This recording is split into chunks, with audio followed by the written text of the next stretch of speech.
Thanks for listening to the Marketing Evolved podcast with Jason Peterson and Holly Peterson of Generate Marketing.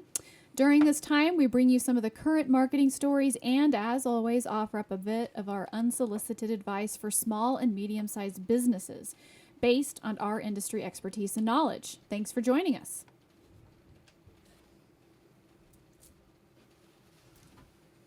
Okay, so here we are. Hello. Hello there. Hey guys, thanks for joining us again today. So Jason and I were talking and we kind of decided what we probably need to do is have a bit of a reset. We kind of took the summer off from doing our podcast and we were kind of neck deep in the business and taking care of a few things. And so we decided to get back on track with this one today. However, one of the things we realized that we needed to address was just number one, we're celebrating 9 years in business, going on 10. And with that, I guess, we decided that we probably need to kind of give a state of the union, if you will, as it relates to digital marketing. A lot has changed. That's one of the reasons why our podcast is called Marketing Evolved. It's ever changing, but so much has changed since we've started our business 9 years ago. And so we thought it might be appropriate as we kind of do this little initial sort of summer reset going into the fall, that maybe we address some of that stuff. Right? Yes, I think, as you've mentioned, Holly, it's crazy how much has changed. Obviously, we've had Generate for 9 years. I've been in the web development, digital marketing space for 23, and it seems like incomprehensible how much has changed. So even in these 9 years, I think for a lot of our clients and people and friends and associates, I mean, we've always tried to be a place where people can reach out to us and we give them the most honest, feedback and try to shoot it straight on what we believe from an educated, informed perspective, what's working, what's not. So yeah, I thought it, as we discussed, it'd be cool to kind of look back and kind of give some perspective of maybe the things were before and where they are now, and maybe again, just as we talk about kind of our thoughts as to why and how and what has changed. So let's go ahead and start with the web and talk about kind of smartphones. So let's kind of begin there. Which is your forte. I guess that's my area. So again, so kind of put it in perspective, we'll focus on the last 10 years, but for a little history lesson. So the internet, more or less, in the conventional way that we used it, began 1992, 93, roughly. I think you could argue it was 91, but really for most of us out there, didn't really start using the internet as a means of, whether it was dial-up, whether it was AOL or whatever, probably mid-90s. I know for Holly and I, we were in college really when the internet hit, which is kind of why we're sort of we have a unique perspective on things as it goes to our age, because we grew up before this technology existed, and we have then in our adult lives been around it ever since. So that's how I got into doing the internet and doing websites, was because that was around. Internet. Doing the internet. That doesn't really sound right. Did you invent the internet? I did not invent the internet, but worked in the internet and worked on how to build sites. So I would say that first 10 to 15 years was the maturation of, I'd say, the modern internet, as far as the ecosystems, the big players like Google, and obviously as Facebook came about, and all the different ones in terms of how it was going to look, Wikipedia, on and on and on, stuff that we use on a regular basis. So when we got into this, and when we started this, Holly, like I said, it would have been April of 2010. At this point, honestly, iPhone had been around for a little bit, but it was terrible for internet browsing. iPhones came around in 2007. Mm-hmm. Android was in around that same time, but again, all the websites at that time that were built entirely for desktop. So, I mean, if you're on a laptop or a PC or a Mac or whatever, that's the way the internet was built. So if you wanted to look at it on a mobile phone, it was like microscopic, and you had to pinch and zoom and all that kind of crazy stuff. So really hardly even such thing as apps. Nope. In the function that we have them now. No. So the app ecosystem was starting. So, I mean, part of it is everybody thought at that point in time everybody needed an app. That was kind of this big trend, I think, when we started, which, again, that was that big popular wave. But still, the issue was that only about 5% if not less, when we started this business, were actually using their mobile phones. The iPad, I think, in its original state began, I think it was released in 2010, Apple's first iPad. So basically no one used their mobile phones for the internet. I mean, this is still kind of the post-BlackBerry era. So in this amount of time, in 9 years and change, we've gone from less than 5% using the internet on mobile devices to nationally over 60%, which is ridiculous. So essentially, this means that almost everybody, predominantly, we have some industries that's even more than that are using their phones as their primary device of interacting and using internet, period. So that has dramatically changed the expectation on how websites have been built. It's been crazy. So for you, Holly, okay, so as you know, when we first got married, I had my BlackBerry. I was a Crackberry for a while. I had a BlackBerry first. did. You, as a CEO, I was like, what? That's right. Why don't you have a smartphone? That's true. And that was the equivalent of the smartphone then. But you're like, I don't know. And he got one. I did. I got an Android initially. That was my first I phone. had a Pebble. That's right. And then I remember at the time, now as we'll talk about with the phones,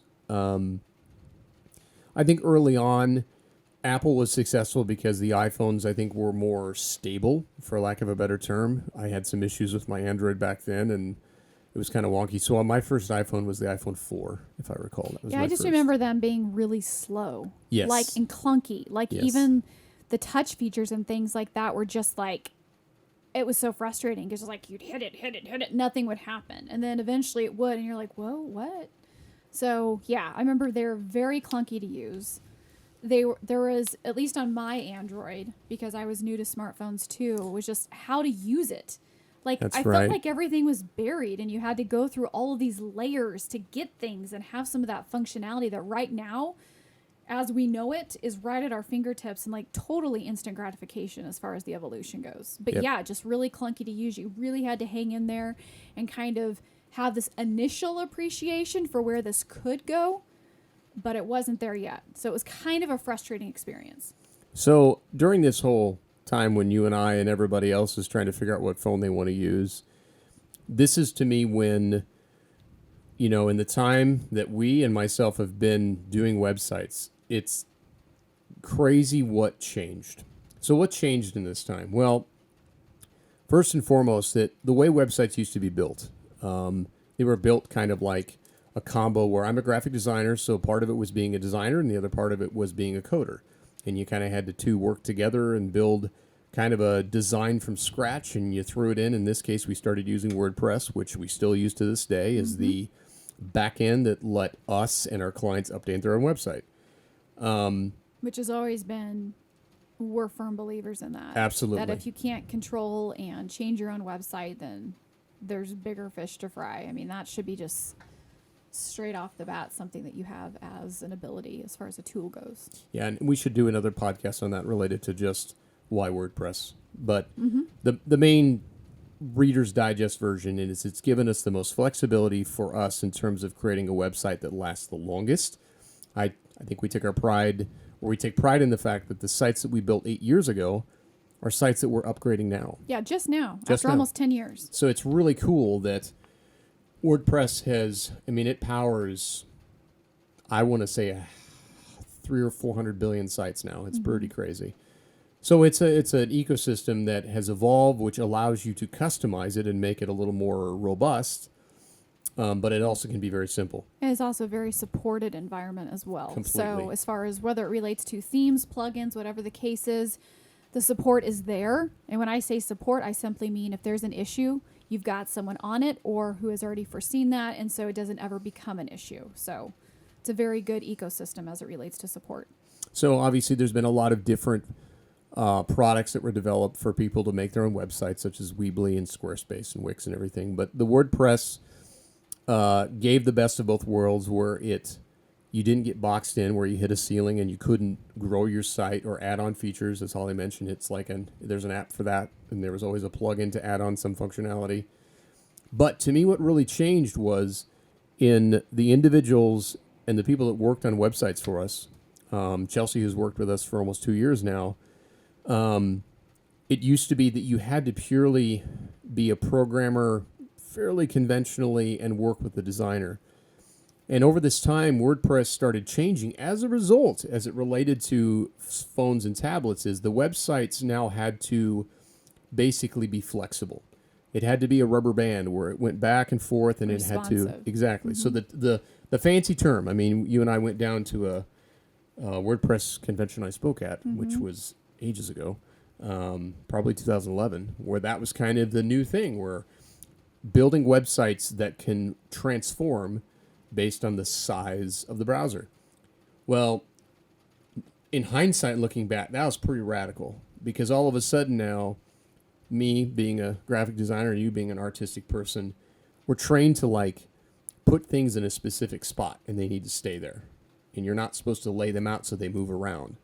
Well, the web made that because people use smartphones. It was, you had to do that. That was just, it wasn't an option anymore. So WordPress started to develop the ability. So now you could have somebody like Chelsea who has developed some programming knowledge, but she didn't need that. You could lay things out and create a framework of a site. And I always say, like, for the clients we work with now, as you know, it's like it's modular. We can move things around. It's very adaptive. We can add a widget here and this and there, and it's amazing how flexible it is. But that entire demand has been driven by the fact that people use their phones to go to the internet, and that I can't overstate that enough. I guess that has changed the entire dynamic of how we communicate. Obviously, apps is a byproduct of this. I mean, there's a lot of the things we do, but I don't think I could have foreseen. I mean, I knew smartphones were around. I mean, and there was some really jankety ones before iPhones came out. But as far as how the internet would evolve, websites are as relevant or as important as they've ever been. But in terms of how you build them and what is valued, it's less on the designer part. Still got to look good, but it's much more about the functionality, compatibility, and then message. Yeah, I mean, I would say I would agree with that. I mean, if you currently have a website, maybe you're a little behind or maybe a lot behind, and you have a website that's not responsive at this point, I'm just going to tell you right now, that's a non-starter. Yep. I mean, to be honest with you, one of the reasons why WordPress has also been so successful as an environment and a platform for websites is because they play nice with Google. Google has changed a lot over the years, and that's another conversation completely. But if you don't have a responsive website, that's kind of a scary thing, to be honest, as it relates to you trying to use as a tool for your business, validation, whatever the case is. And that's kind of where I'm going. I'm kind of working my way back around to the point that Jason made as far as how websites are used now. Websites used to be about the business. The business could put on there what they wanted to. They could talk about their services. They could sell products, maybe it's an e-commerce situation, but it used to be all about the business. Yep. Now it's all about your consumer. What do your consumers care about? You can put all the content you want on there till you're blue in the face as it relates to your business. But if your consumers don't care about that and you lose them or you have a high bounce rate, what's the point? So like now, as far as it relates to how we build a website, it's all about what your consumer is wanting to look at, about what your consumer cares about. Where are they exiting your website? How deep do they get? How long do they stay? So these are all tools and things that we didn't necessarily look at before, but now are literally mission critical to your business and how your business operates as it relates to your website and digital marketing as a whole. Yeah, so to me, you and I talk about the word engagement. We talk about this all the time.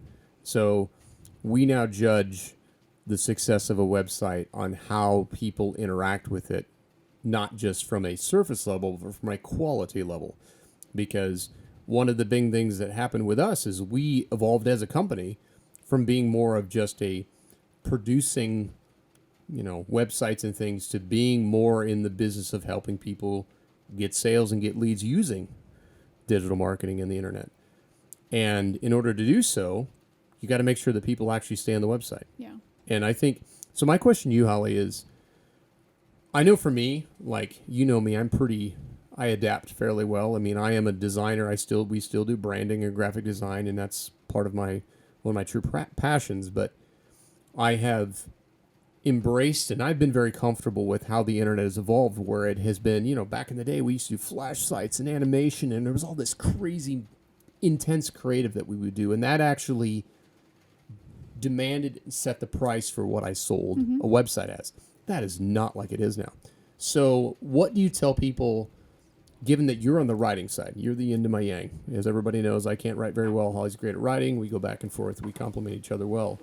What do you say to someone who is maybe a creative, in the sense that what role does design play, in your opinion, as it compares to now how content in the written or in whatever else, in terms of what benefits the contents are, I guess, to the site? Or just, you mean maybe what draws people in Yes. to want to stay Yes. on your site? Correct.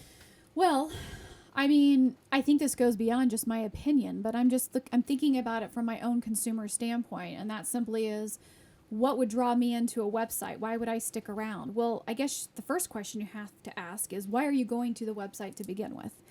There's clearly some sort of information or services or products that you're seeking out on some level. And let's face it, most people now, if they can do something on the internet, like an Amazon, for example, they want to take care of it on the internet. It saves them gas, it saves them, time and trouble, etc. So again, it's kind of, what are the drivers that are taking you to the site to begin with? Okay, so if I get on a site and I see nothing visually stimulating, I'm going to leave. Because number one, it says to me that you don't have much important to showcase or say. It's all about the verbiage. So that's, I'm all great about reading. I create text myself. But if you don't have anything graphically pleasing to the eye, then you're going to lose me immediately. And honestly, it shows me that you're behind the times as far as who you're trying to attract as a consumer. So I'm not going to necessarily look at that as, maybe it's a company that's not as legitimate as, say, another one who's trying hard to win my money. I mean, let's face it, that's really what it boils down to. The other big thing is, I want to see real people. Please, please, please don't show me a bunch of commercial images of people who look perfect or people who look all set up and posed and all of that kind of stuff. Who are the real people behind the business? And countless times, over and over, I don't even care what industry it is, that is what we see as it relates to stats. People want to go to the team page. People want to go to About Us. Who are the people behind the business and the operation? And to be honest with you, Google cares about that now too. They don't want you to put on a bunch of, Shutterstock images and commercialized, just routine sort of imagery and things like that. They want you to produce real, original imagery in addition to text and all that great verbiage, but that's what they want to see, and that's kind of what they honor as it relates to organic SEO. Yeah, so to me, I think, to your point, what's really fascinating is that to some degree, for those, and we are just old enough where when I was in school, you were taught to focus more on the presentation of the business and not so much about the essence of who was in the business. We talk about a lot with our clients. It's not so much the what you do, it's the who and the why and then the what. Mm-hmm. So people already know the what. That's why they got to you and found right. you to begin with. It's a validation tool. So, but I think, to me, if you step back and think about this too, is, we look at our parents. My mom got a smartphone, an iPhone. I think all of our family happens to have iPhones, in probably 6 years ago, maybe. And at that point, my parents, who my mom was almost 70 now, used Yellow Pages before that. Like, that's what she used. Mm-hmm. And when that occurred, that began, it drove her to Facebook because of our grandkids, because of our kids and her grandkids. And secondly, she started to use the phone to search for stuff on Google, handyman, whatever the heck. She was trying to find plumber. So that cannot be understated, is because of the convenience of a smartphone, it created a different type of interaction, I think, with the internet that was more, I want to find what I want to find right now. I don't have the time to just sit down and hang out in front of a desktop. But so it was more utilitarian, but then they want to know who these people are. So I think again, I think you and I believe the same thing, Holly. It's like there's some principles behind what has occurred that is sort of old fashioned. I mean, some of this thing, focusing on people is not a new concept, but what has sort of been disrupted is this idea of being so, like you said, stock photo, glitzy, slick kind of stuff. That's what I went to school for, and that is not what works now. That doesn't mean you don't be professional and you have things, but authenticity and those kinds of things is what plays a role. But I feel like that, in our parents' age, the boomers, and how they have went from not maybe using technology to then going, oh, this is cool. I can use Amazon and I can do this. Now these people are, cutting the cord and stuff, and they're older.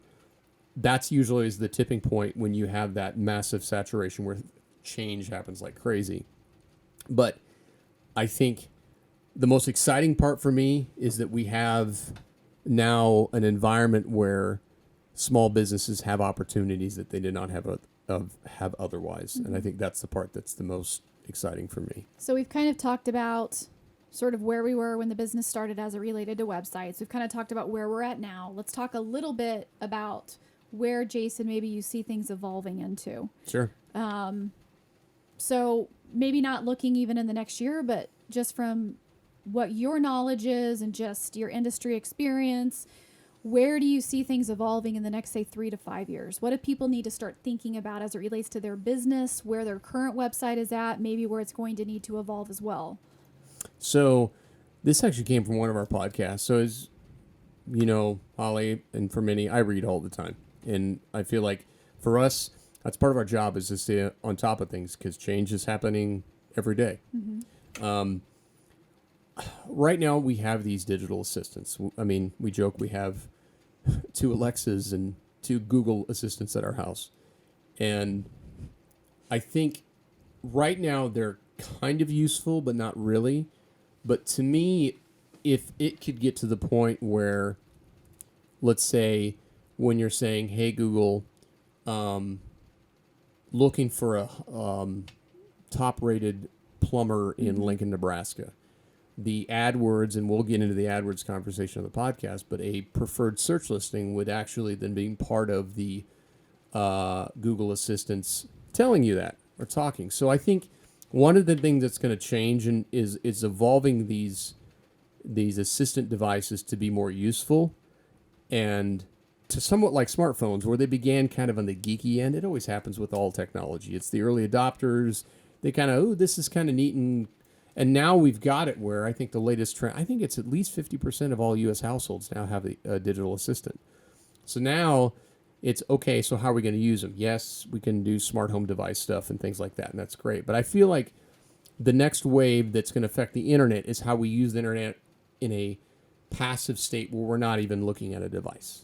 So I feel like that's one thing I feel like that's going to come quickly, is kind of have these things hanging around, and all of a sudden... How does that relate to websites specifically? So my site, if I'm sitting and saying I want to be number one or be one of the preferred AdWords partners, if somebody on their smart home device at that moment, instead of being in front of a keyboard, is just searching for something, it's probably going to be more in the consumer stuff first, maybe not B2B, but then it would give you the results and tell you the results, and then you would pick and choose. So I think more on the consumer ends of sort of home services and things, I could see that being, or how it relates to Nextdoor and stuff. So I guess in a nutshell, somehow, some way, these smart home devices or these assistants, digital assistants, are going to probably be more useful. I think from a consumer standpoint, just speaking of myself, I can see how that would be useful. But at the same time, Google can tell me whoever it wants to, as it relates to, a plumber that's great, that's fantastic, that's got great stars, all that, that's close to me. However, I think my biggest thing that I want to see when I go to a website is you can portray whoever you want to portray, but is that really you? Yeah. Are you really the best service? Are you really the best product? So for me, honestly, the first thing I do when I'm researching, and I do a fair amount of researching before I purchase anything or use someone, is what do other people say? Right. What do other people say about the comments? Yep. What are the testimonials? Where are they coming from? How many do you have? What is your average rating? You know, how long has this product or service been around? So have you perfected it over the years?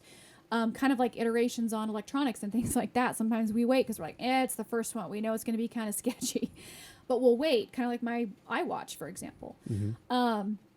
So I would say just for anyone who hasn't necessarily gone full throttle or taken it seriously or made time to ask the question, make sure that as you're using a tool, whether it's something related to your social media feed or specifically your website, that you have the testimonials, that you have the consumer feedback to back up what you're selling. Because like Jason was saying, it doesn't matter where you go. It doesn't matter if it was 1960, whether it's 1990, or whether it's basically 2020 today where we're at. We still want to hear what everybody else has to say. Yep. Because they have already vetted you and they're going to give their honest opinion. So that's, to me, going to be a huge thing. So if you're not already doing that with your website, you better make sure that you've got outside testimonials on some level that are backing up what you're selling and what you're doing. Well, and to me, we'll talk about this another one about how video has exploded as a result of this. But, you know, ultimately, I feel like it's this interesting juxtaposition of efficiency and people don't have time. And so they're, you know, we could talk about all the generations. We can have a conversation about that as far as how they don't talk. They just text. So clearly, for better or for worse, we're addicted to our smartphones. I mean, it's, as you and I both say, it's not It's a that way it's, of life it's now. not that, And it is what it is. It's like what we deal with. We never say it's good or bad. There's good and bad of all things that we deal with in the digital marketing space. But the bottom line is that's a trend, and that's the way society works. It's not a trend. That's the thing. It's It's a correct. way of life. It is now. a way of life. Yeah, I would it's agree no with that. longer a trend. It's a way of life. So, as it relates to that, the question is then how do people communicate and how do people interact? And I think that's to me, you know, because it's a good question. Like a lot of times I sort of have like a gut feeling of where things might be going. But honestly, I mean, we've been talking a lot about the Internet of Things and how the Internet is connected to other stuff. And that was kind of the evolving mindset of, okay, now I hit the Internet where we all interact with, and now we're going to make everything else smart. Driverless technology, whatever. But it just seems like, at least what I read with Google, I mean, this happened in the last year and a half, was the gentleman that was the original architect of the recipe of how Google worked, was phasing out, and a younger sheriff was in town, and his focus at the last Google conference is that, and I quote, he was tired of everybody impressing Google. So, as Holly's alluding to, that meant that when Google looks at a website, they evaluate it like they are the consumer. They're using artificial intelligence. So, to summarize, I think that's the part, is the intelligence and the ability for the internet to be smart in giving us what we want. And how you go about being a credible source is through reputation management for reviews. It's quality content. It's unique content. It can't be generic. But to me, that's the thing that it's in Google's best interest to do so, is the better the result. Everything for Google is about retention. If somebody starts believing that the results are not that good, they leave. So Google has been obsessed since day one to get the best results they can. So I'd say maybe the next, the bigger evolution is AI and how that affects Google search and what you find. And finally, I think as it relates to websites, I would say the biggest thing, and this kind of alludes to what Jason was saying on many levels, is what information are you putting out there?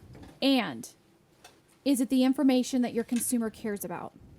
We're getting now to a situation where you don't need 50 pages deep of website. Nope, not You at all. need one, usually. I mean, there's obviously some exceptions to the rule, especially as it relates to maybe some .orgs and things like that. But as a business, assuming you're not necessarily selling on your website and using it more as an e-commerce situation, generally speaking, a really fantastic splash page is all you need. And you can go very deep on those.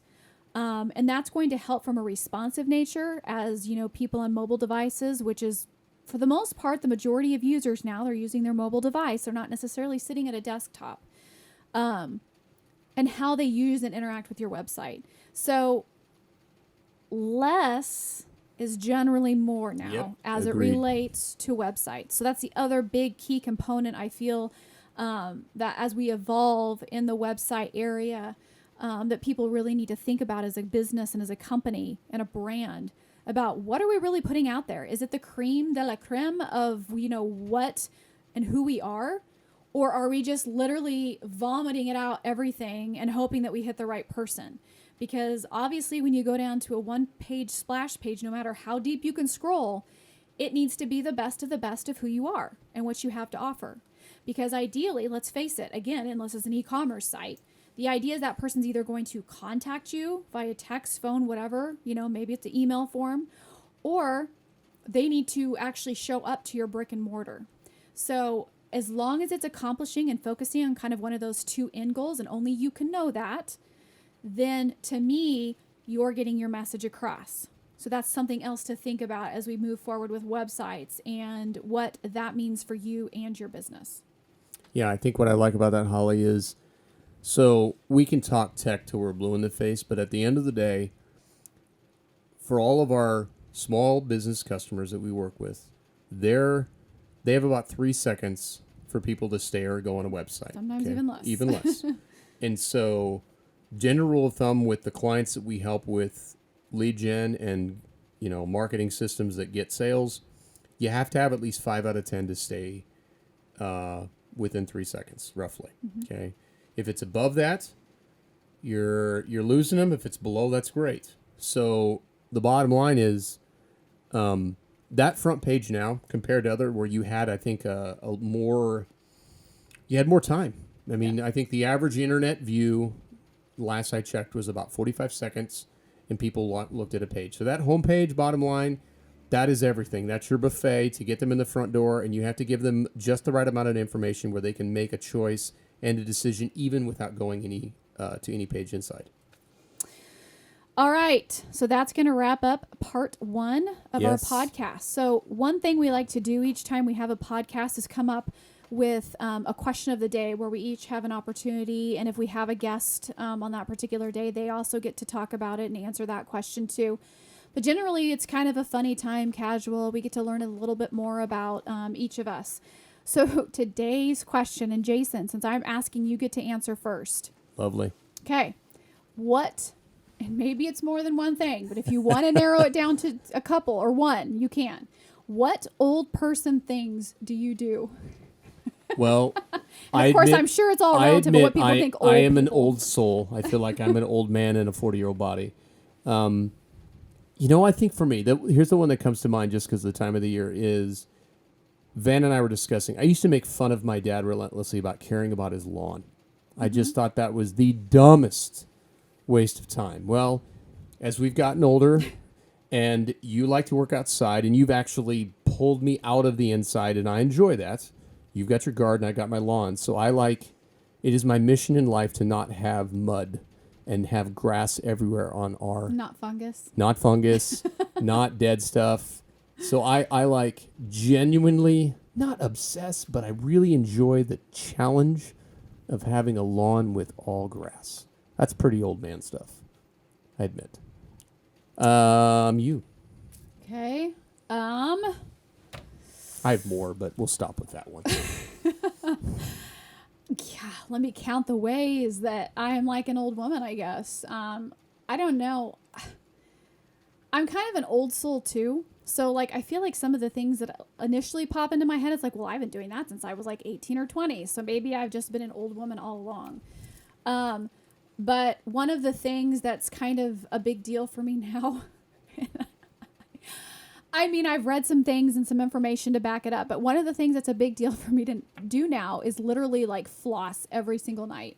I know. Maybe we talked about that's that not so earlier. much of an old woman thing, No. but I don't know, you hit 40 or whatever and you're like, oof, I need to take care, I need to be thinking about these There's things a more. self-realization that I'm not invincible. Well, yeah, and because our kids are older, I don't necessarily feel like I'm as much on autopilot anymore, Right. just trying to get through the day Yeah. and all the stuff that comes along with it, caring for them. But I can do a little more self-care now. Mm-hmm. And so I feel like some of the things that I spend more time on now as far as self-care are a little more on the 40 plus side of it, flossing my teeth, making sure that I'm, putting on, facial cream every night, or, just more of these sort of like little upkeep things that when you were younger, it was like, I don't have the energy or Right. time, or who cares about flossing? And so I don't know. That's kind of been my latest kick.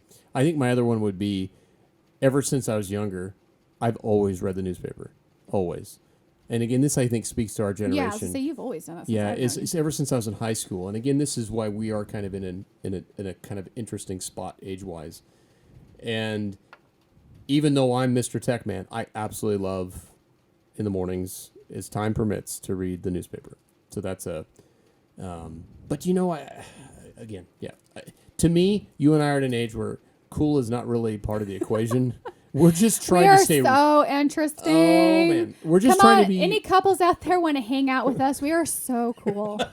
If you guys want to get dinner sometime, just give us the call.